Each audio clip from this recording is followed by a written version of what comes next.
You're listening to Rabbi Aryeh Wolbe, Director of Torch, the Torah Outreach Resource Center of Houston. This is the Jewish Inspiration Podcast. Welcome back, everybody. Good evening. It's so wonderful to be here live from the Torch Center in Houston, Texas. This is the Jewish Inspiration Podcast. And tonight's topic is going to be Akshanut. Akshanut means stubbornness. So, like every trait we talk about, we first have to realize that every trait can be used for good and every trait can be used for bad. Last week we spoke about anger, and if you recall, the Rambam goes to an extreme with anger. Always we need to have the middle road, the golden path of not being an extremist. Judaism is not about extremism. If you see extremism in Judaism, it's not. It's not Judaism. There's no extreme. It's balanced. It's the golden path. That's what Judaism is all about. So, with anger, though, the Rambam teaches us, you go to the extreme and you become an extremist to remove and eradicate anger, because there's very few times that anger is necessary, warranted, valuable in life. And those few times can be counted probably on a hand. But very rarely is anger a useful tool to build, to grow, to connect. Anger is a very selfish thing. I am unhappy about something. So today we're going to talk about a different I that gets in the way. And that's that I am always right. My way is always the right way. It's the my way or the highway attitude that hurts us. And when we talk about stubbornness, it's something that we need to take into consideration that it's not a good trait. But we find times where stubbornness is so crucial and is so important for our growth, for our success. So we're going to talk about that throughout tonight's class. So what are some of the positives? What are some of the positives that you can think of when it comes to stubbornness? Look at a baby. A baby needs to be stubborn because when they're starting to learn how to walk, if they fall down and they're like, okay, I failed at that, I'm done, they'll never walk again. But because a child has that stubbornness, it keeps on pushing, keeps on trying, and that's how it succeeds.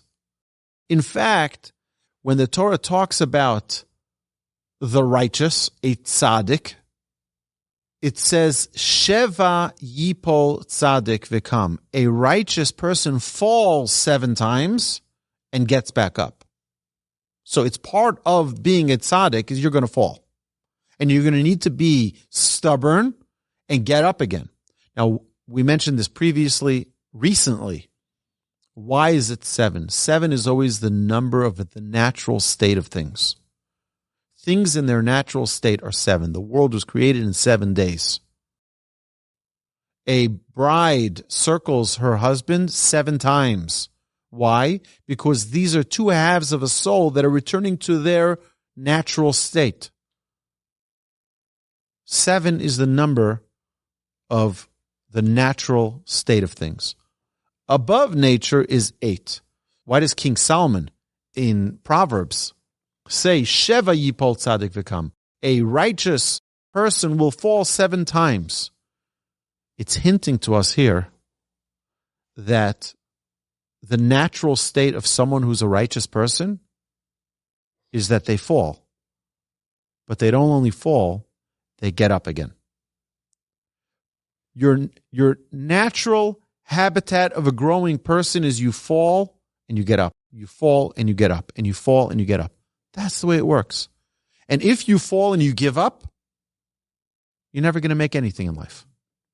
You tried to make a sale and the guy said, no, he hung up the phone on me. Oh my goodness, I'm done. My career is over. No, you get back on the phone and you try to make another sale. You need to have some stubbornness to be successful. to keep on going. To learn Torah, you need to be stubborn. Never give up. I'm not going to stop. I'm going to keep on trying and trying and trying like Rabbi Akiva. Even though he was 40 years old, he didn't give up. And he didn't say, well, it's time for me to call it quits. I'm done. Why? Because we never give up. And we are persistent and we're stubborn and we keep on forging ahead.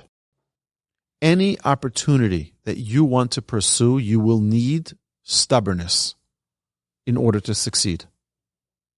A guy told me he ran a very, very big business, a very big real estate business. And he told me, he says, do you know who my attorney is? He says, I'll tell you, my attorney for the last 30 years, he said, was this young guy who just got out of college. He just finished law school. And he called me up one day and he says, Mr. So-and-so, I'd like to be your attorney. And he said, who are you? What are you? He said, I just got out of law school and I want to work for you. He says, listen, lose my number. Don't ever call me again. Okay? I'm not looking for games. I'm not looking for newbies and starters. And the next day, what happened? He called him again. And he says, look, I told you yesterday. He says, look, I'm not asking for your business. I just want to meet with you. He says, I don't have time for this. And the next day he called him. He said he finally met with him. And he says 30 years later, he's still his attorney. And every single deal that he does, every single transaction that he performs, every single thing, this is his attorney. Why? Where did it come from? Stubbornness. I'm not going to give up. They say that the best fundraisers are children. Because you ever see a child ask for a lollipop and you say no and they're like, okay, that's fine. I accept that. No, they'll sit there and make a scene till you give them their lollipop. They're persistent. They're stubborn. That is the good type of stubborn that we need to learn for accomplishing things, for achieving things, for getting things done, for greatness. You can't just say, well, I ran into some difficulties, so I gave up. Look at the Michael Jordans of the world, and look at the Steve Jobs of the world, and look at the Elon Musks of the world. And how many tragedies and difficulties and complications did they run into before they were successful?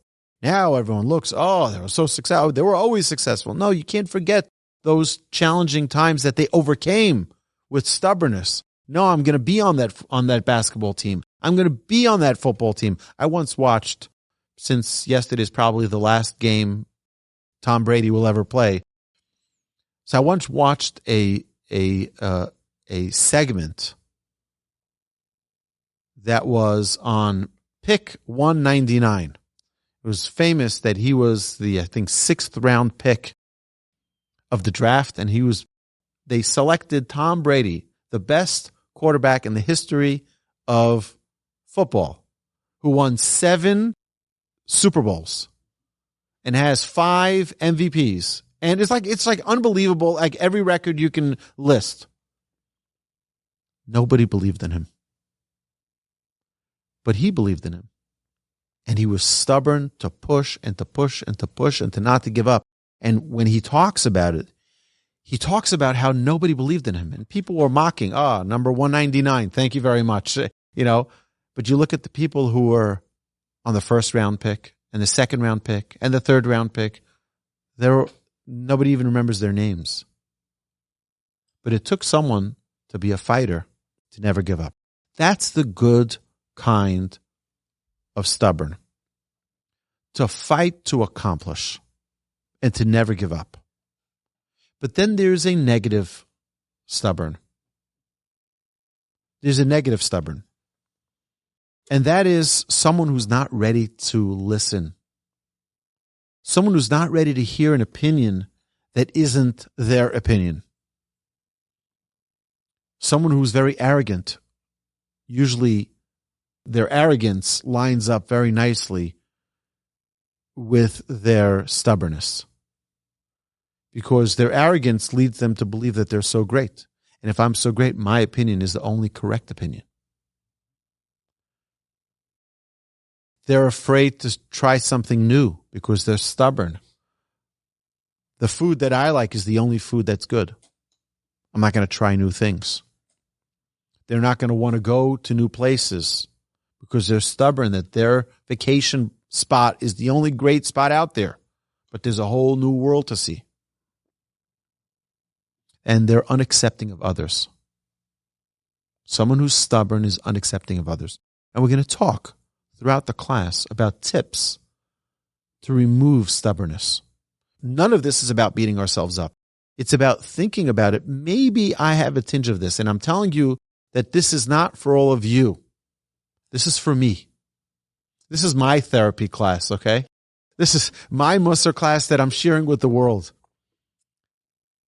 That the stubbornness that I have within myself can be healed. You know how?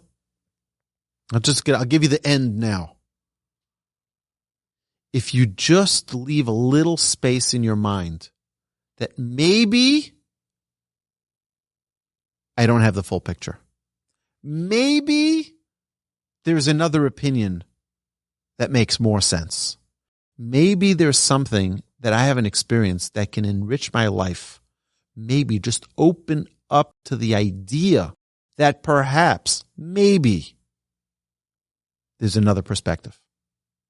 Maybe I don't have the full picture. Maybe my full life experience isn't all that full. Maybe I'm missing a few things, and someone else can assist. You see, the entire world has their own life experiences. Each and every one of us, after tonight's class, are going to go back to our own merry way. We're going to live in our own little cocoon, our own little world, our own body, experiencing our own experiences, dealing with our own challenges. But how do we take this with us wherever we go? If we're able to carve out a little place in our brain, in our mind, in our consciousness, maybe that little spot can be filled in by someone else. Maybe that little piece of information I am missing, I don't have, just maybe. So if you look at the definition of stubbornness, it's the unwillingness to hear or accept an opinion different than ours. I'm unwilling. What would be the repair for stubbornness? To be willing. How about to be willing to hear and accept an opinion that is different than ours? We talked about anger last week, and we said, and this is a beautiful segue, of you want to not get angry? Be willing to accept a different opinion. The same thing applies with stubbornness. To be willing to accept that things aren't always my way. To be willing to accept that I don't have the full understanding, perhaps. Perhaps my way is not the highway. Maybe there's another perspective here. Not having the ability to adapt or be flexible. This is so crucial in a marriage. This is so crucial in a work environment. To be flexible, to be willing to hear another perspective, to be willing to accept, you know what? I've made mistakes. I was just reading yesterday that most successful companies are able to identify the mistakes of their management. If you're not willing to accept and identify the mistakes, I'm always right. You'll never be willing to hear. You'll never be willing to make any change, to correct course. This is the task at hand. To be willing to hear, to be willing to accept, to be willing to be open to the idea, to the possibility. Maybe, oh maybe, I'm wrong. maybe I'm blind to a specific thing. When we talked about the mitzvah of giving rebuke and criticism, lovingly, of course, the most important part of that is to recognize that when we want to change, we have to be willing to open up ourselves to the possibility that we're wrong. I don't always see the full picture. I think I do. I want to believe that I see the full picture. When we talked about judging people favorably, it's the same idea. I saw something. I saw that incident. Yeah, but you don't see the full story. You don't know what's going on behind the scene. And most of the time we don't. Most of the time throughout life, we won't know the full story. Even when we think we know all the facts. And there's just one component you may be missing that makes the whole story different. So before we rush to judgment, we also need to be careful not to be stubborn. We all have a limited vision. You know, our eyesight with our periphery vision is about 150 degrees, right? If you take a look, right? So over here, I see both my hands. Over here, they're both out of my vision. Okay? So right over here is about 150 degrees that I'm able to see. Of the 360, I still have 210 that are not in my view. That's the majority of what's going on around me I'm not able to see. About myself. But I think that when I see somebody else, I see the full picture. We see even less. We see even less than 150 degrees. It's so important for us to open up our hearts, to be willing to accept and not be stubborn, not to think that we have the full picture, that we have the full understanding, that we have the full knowledge. It's important for a person to be able to accept and admit a mistake. You know, the virtue of the Jewish people, why are we called Jews? Because of Judah, because of Yehudah. What happened with Yehudah and Tamar? Yehudah and Tamar were together. She became pregnant. Yehudah didn't realize that he was with his former daughter-in-law. And he wanted to execute her until she pulls out the staff, which was his staff. And she says, might you recognize this? And what did he say? Tzadka mimeni. She's right. And he admitted his wrongdoing. He admitted. You know what that means? To stand up and say, I made a mistake. I was wrong. You know what strength that takes? To admit your wrongdoing. I was wrong. It was an oversight. It was a mistake. I didn't mean to hurt you. It was a selfish move. Right? I was just thinking about myself. I got carried away.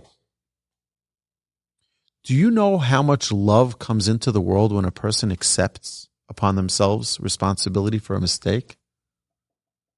The most incredible relationships flourish when one party is willing to accept responsibility for a mistake.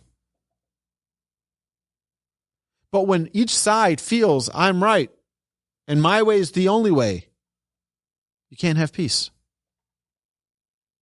We're called Yehudim, we're called Jews because of Judah, because of this virtue that we inherited to be able to admit our wrongdoing. To not be stubborn. And this comes on the heels of the Jewish people who were a stiff-necked nation, a stiff-necked people. Am Kshei Oref. Where we demanded, we need to have a leader. We don't have Moses. We're going to build a golden calf. We were stubborn. Again, there's a good stubborn, but then there's a terrible stubborn as well. A stubbornness that harms and does terrible damage, and that pulls people apart. Someone who is stubborn cannot accept and hear advice or criticism from anyone else. It doesn't make a difference who they are. They can be the biggest rabbi. They can be the biggest minister. They can be the biggest therapist. They're not willing to hear it from anyone. And sadly, how many relationships are torn apart because both sides aren't willing to accept and take responsibility. You know, they say that in every story you hear, there's one side of the story, there's the other side of the story, and then there's the truth. In a marriage, I've had couples come to me, and I'm not a therapist, and whenever couples come to me, I send them to a therapist. I said, I'm going to listen to you as a friend, as a loving, caring friend. That's it I can do. I don't have the magic sauce of marriage therapy. But here are two beautiful people. They come sitting in front of me, and they're yelling and fighting with each other. And this one says it's 100% her fault. And she says it's 100% his fault. It's 100% both of their fault. They're right. It's 100% both of their fault. Now, some people will divide it and say now that's 50-50. No, it's 100% your fault. Take responsibility. The problem is nobody wants to take responsibility. No one wants to break away from that stubbornness. No one wants to forego that honor and say, you know what, I'm 100% wrong. It's 100% me. Take responsibility. Be the Yehuda. Be the Judah.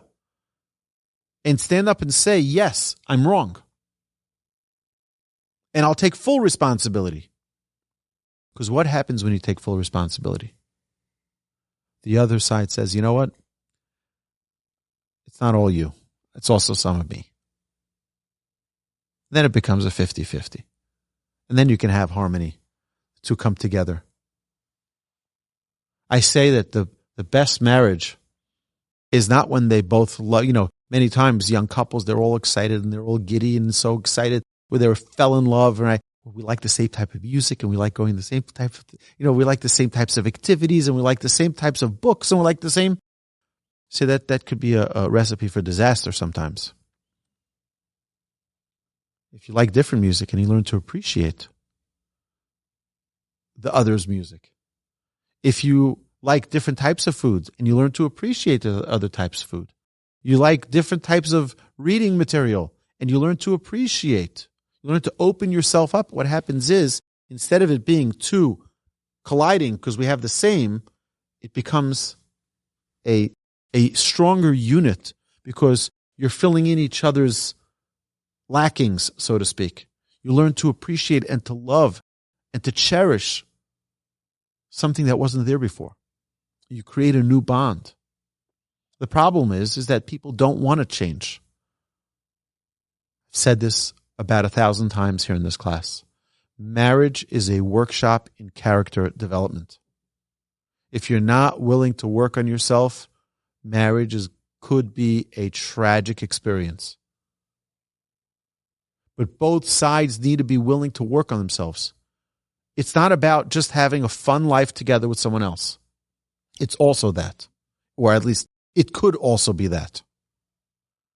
But it's about, this is a partner that we're going to work together to accomplish greatness in both of us. It's not about, I'm the perfect guy and she has to mold her life around me. No. I'm only 50% of the picture. I hope to become 100% together with her. And vice versa. Elevating each other. It says that the Torah tells us, Ezer kenegdo, a helper, right? Eve was a helper opposite him. Why a helper opposite? Just a helper. What do you need to be opposite? Because there's going to be conflict. There's going to be challenging one another. And it's your choice whether it's going to be, I'll tell you, the Talmud says that after the day after someone would get married, the sages would go to the groom, mazel tov, great wedding, beautiful wedding last night, right? And they would go to the groom, and they would tell him, matzah or motze? Did you find or did you find? Because the Talmud there are two different verses. One verse says, matzah isha matzah tov. I found a woman, I found good. And the other verse says, I found this woman to be bitter. So which one? Matzah, you found good, or you found bitter? But what's interesting is they didn't ask this. They said this as a statement. They said it as a statement. What type of statement do you say like that? What the sages were telling this new groom, it's in your hands. It could be, if you make it, matzah isha matzah tov, you found the best thing in the world. And if you don't make it, if you don't work hard at it, you find this bitter, more bitter than death. But that doesn't just, it's not like some secret sauce you just like throw it in and, special omen and it's going to just work out.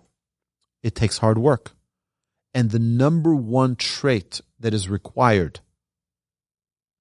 to eliminate and to remove from our repertoire is stubbornness. Because someone who's stubborn will never accept change. They'll never accept any shortcomings. I'm right, and that's it. It's my way or the highway. And it's very, very difficult for there to be a happy marriage. Not that you can't live together forever. Very difficult for it to be a happy marriage when there is that stubbornness. Stubbornness is probably one of the worst traits when used in the negative way. Now, if someone is stubborn to attain the love of their partner, to attain the appreciation of their partner, and they keep on pursuing and keep on trying and keep on doing special things for them, that's a good type of stubbornness. To never give up. Every challenging marriage is because someone wants everything their way. The food needs to be my way.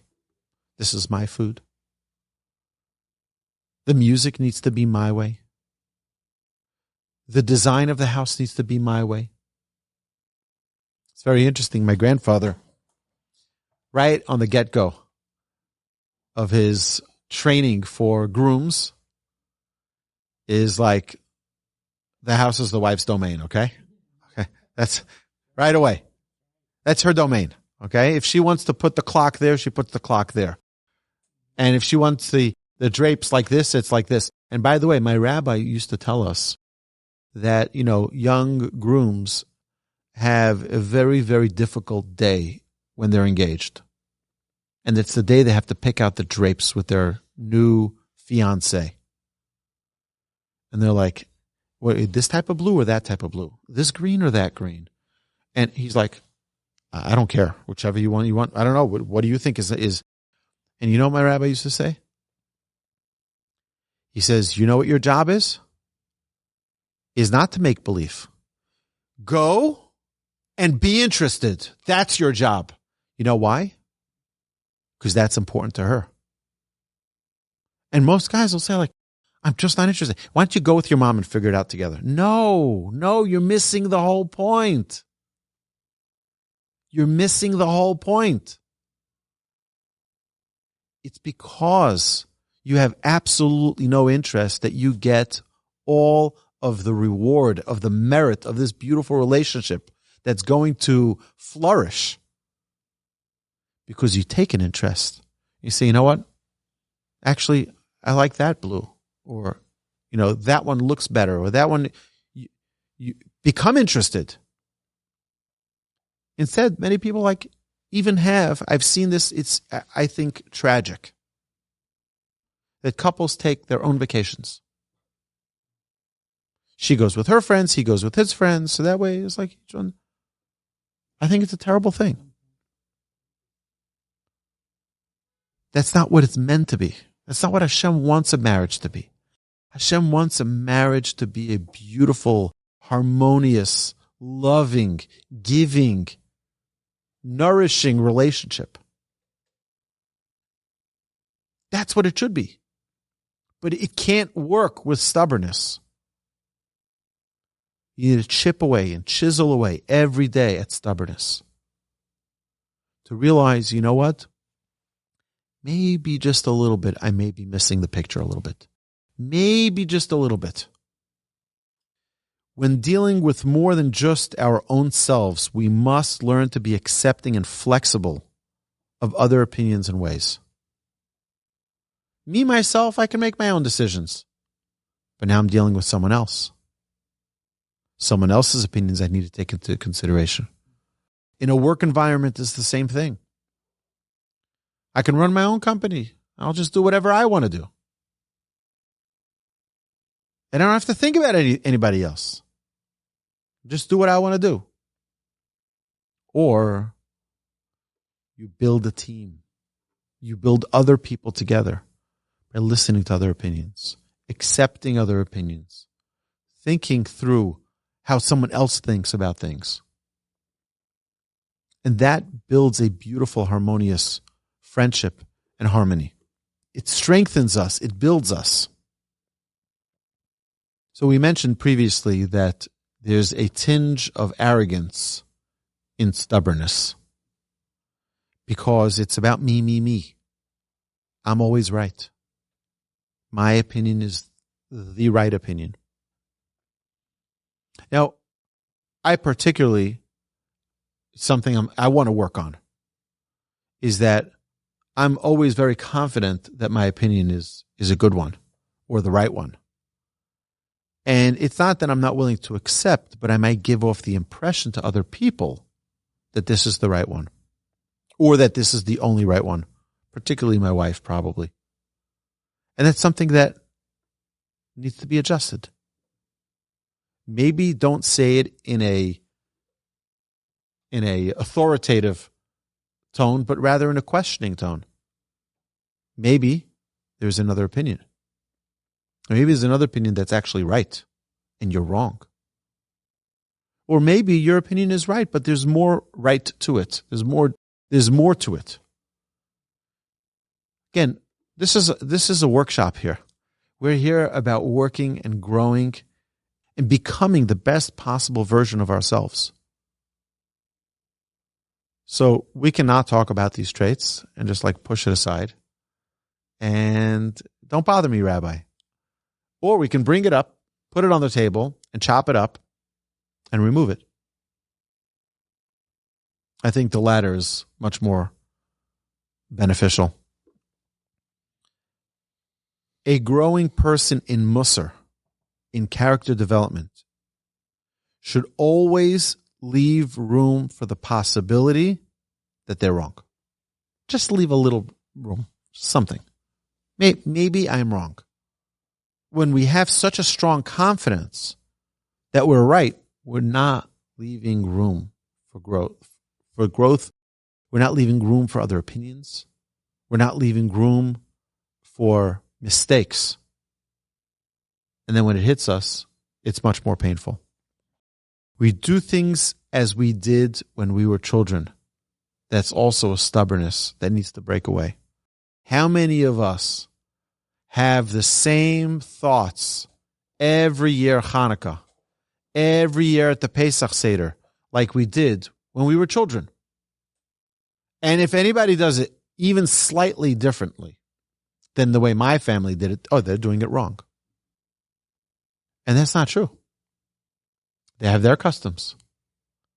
But maybe I haven't left that little place. Maybe I'm wrong. Maybe I should look at the sources. Maybe what my grandparents had as their custom back in Europe is different than what we do today. Not to say that they were wrong, God forbid. But maybe things are different. And that's also an area of stubbornness that perhaps, we need to let go of.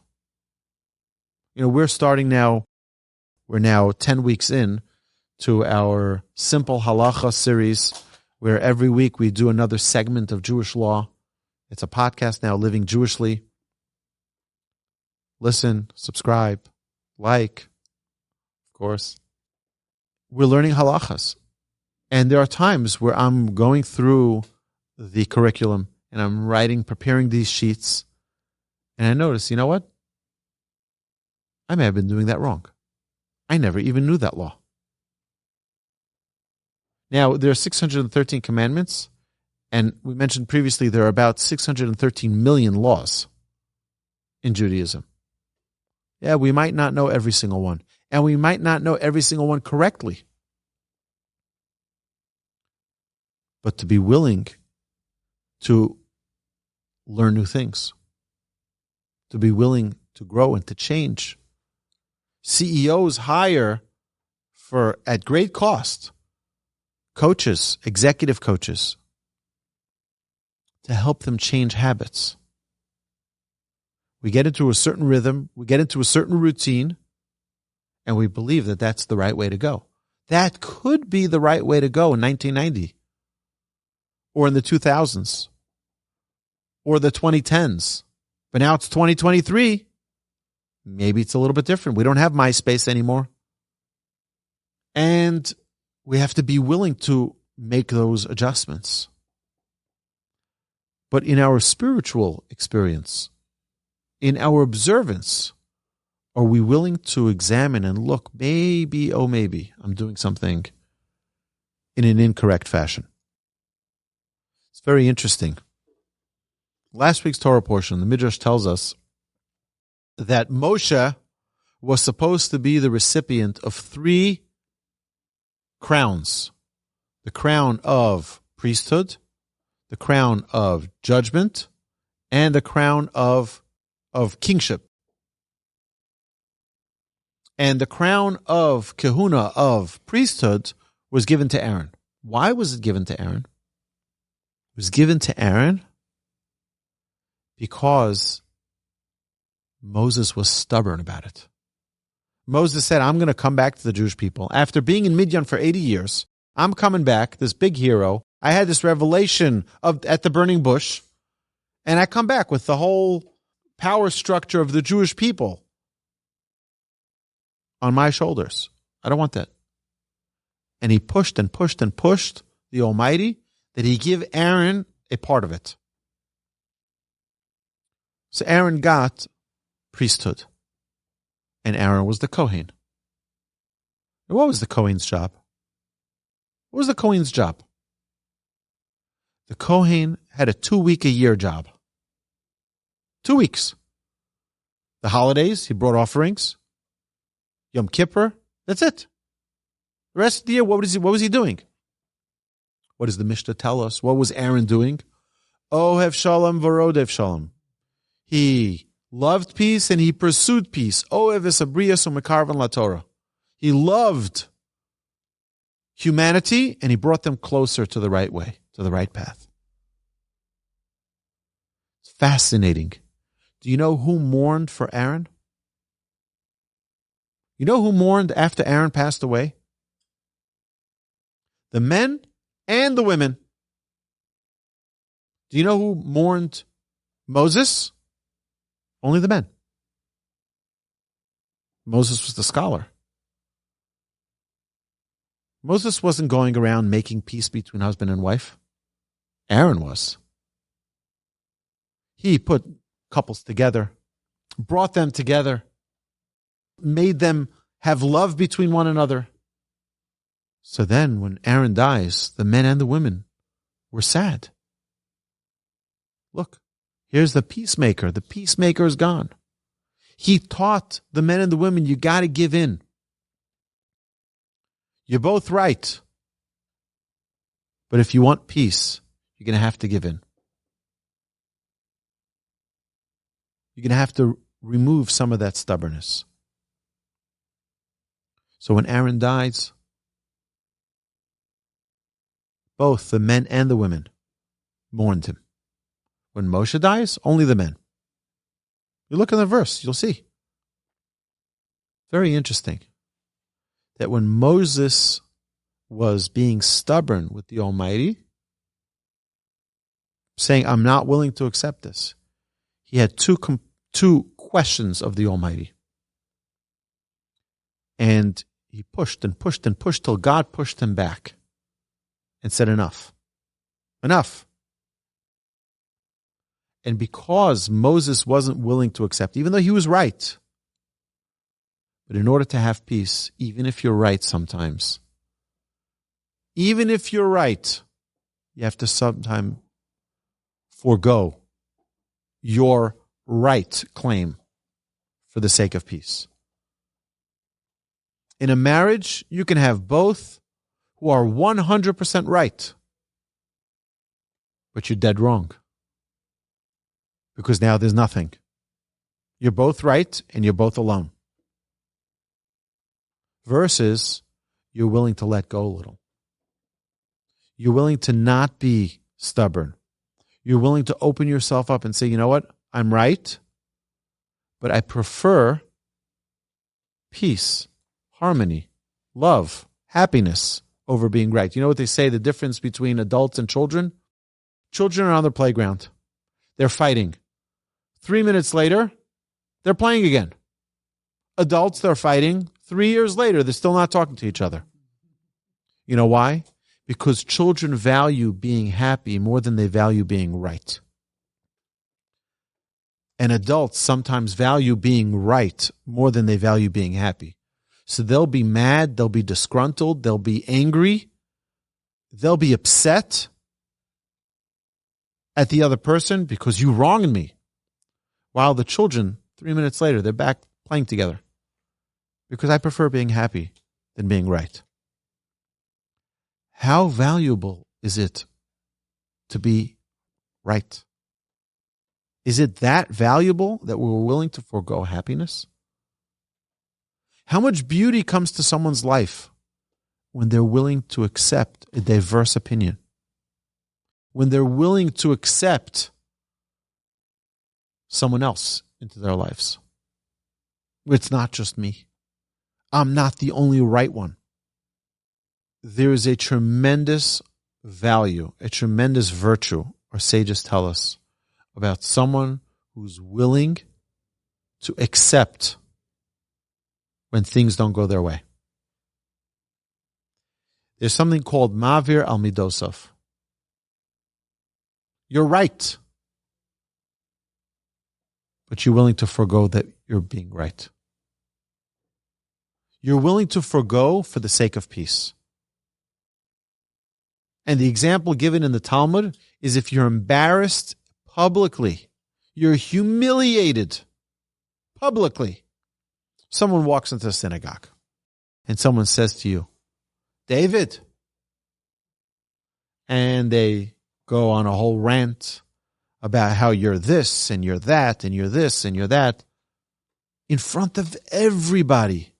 And everyone's getting a good laugh on David's account. And David knows this person might be jealous. This person might be dealing with some other struggle in their life. And he keeps his mouth shut and doesn't say anything. Our sages tell us such a person, ma'avirin lo al kol pshav. They remove all his sins. For what? For what? What did he do already? He just kept his mouth shut. Everyone laughed. Everyone giggled. Everyone was, David, yeah. There he is again, right? And now what? Kept his mouth shut. Sages tell us, such a person is on the highest level because they didn't answer back. Because they removed that stubbornness. They took the Judah and said, you know what? You're right. Without saying it. Even though they know that the person is wrong. The person doesn't know the real facts. The person is just jealous. And we're going to get to jealousy in the coming weeks. Notwithstanding that, the power that a person is willing to keep their mouth shut and not answer back, the reward for that is the greatest reward, in that all of their sins are forgiven. Someone once came to the rabbi and he asked the rabbi, he says, "Rabbi, I don't know what to do. I was just humiliated publicly." The rabbi's like, "What did you say?" He said, "I said nothing." He says, "Please place your hands on my head," the rabbi says, "and give me a blessing. Because you are clean of all sin right now. You were forgiven of all your sins because you weren't stubborn, because you were willing to forgo that embarrassment. You were willing to open up that little spot and make it a little bit bigger. Just accept. The most powerful, the most incredible reward. You're forgiven for all sins. You want to go out there and say, "Please, embarrass me publicly. Can someone say something that's not complimentary to me? Like, go walk around. Sure. Anybody want to say anything nasty to me? Please go right ahead." So powerful. The power that we have within ourselves is so great. We're such incredible, powerful creations of the Almighty. We can be so great if we just let go a little. We don't always need to be right. And we can say that, verbalize that. I don't always need to be right. You're right, and you're right, and everyone is right. Everyone is allowed to have their own opinion. As I say, everyone's allowed to have their own wrong opinion. You're familiar, right? And be willing to accept that. It's fine. That's the greatness. We can grow and become such special, even more holy than we ever thought possible, by just removing a little bit of this stubbornness. We have it in our genes because that's our fight. There's so much anti-Semitism in the world. It doesn't look like anybody here is concerned about it. Right now, we're coming here to learn Torah. We're not afraid. We're not worried because we're a stubborn people. We're going to fight. There's a great man in our city who opened up an organization because he saw people putting nasty signs against Jews from a bridge here in Houston. He saw them hanging these signs, and he's like, "I'm not going to stand for it." So he created an organization called Bridge Houston. To what? To fight back. That's the power the Jewish people have. We're 0.01% of the world's population. And look at the chutzpah we have to succeed and to fight and to have arguably the most powerful army in the world, the most powerful economy in the world. Chutzpah. Sometimes we need to have chutzpah too. But we need to always remember to be humble. If we're already talking about Israel, I'll tell you an incredible story. The Mossad in the Yom Kippur War had an enormous failure of intelligence because they were a little bit arrogant. In that the young members of the Mossad were giving intel, and people were like, the young guys, they're just, alarmists. What do they know? And then you had the tragic Yom Kippur War. Lost a lot of soldiers.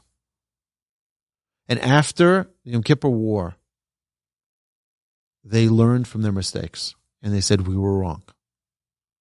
And they changed their policy that any intel is real intel. It doesn't make a difference your rank. We were wrong. This ability for us to look at things and admit our wrong. I think even just as a little exercise this week, if you get a chance, think of a situation and be willing to admit, you don't have to do it publicly, privately. You know what? I was actually wrong about that. I was so emphatic. I was so stubborn. I was so certain that I was right. I was really wrong. To just be able to say that makes us a Yehuda, the leader of all the tribes, kingship. We all have that Yehuda within us, that ability to say, you know something, I was wrong. I made a mistake. Because when we're able to admit our mistakes, we only become stronger. Hashem should bless us all. We should have the strength. We should have the wisdom. We should have the clarity to know that we're great people. And great people can sometimes make mistakes. And we can own those mistakes. Because by owning those mistakes, we'll only become better and bigger people. Amen.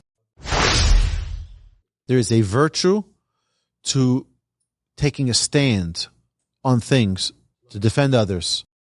I've seen great scholars, righteous people, stand up to defend others like you can't imagine.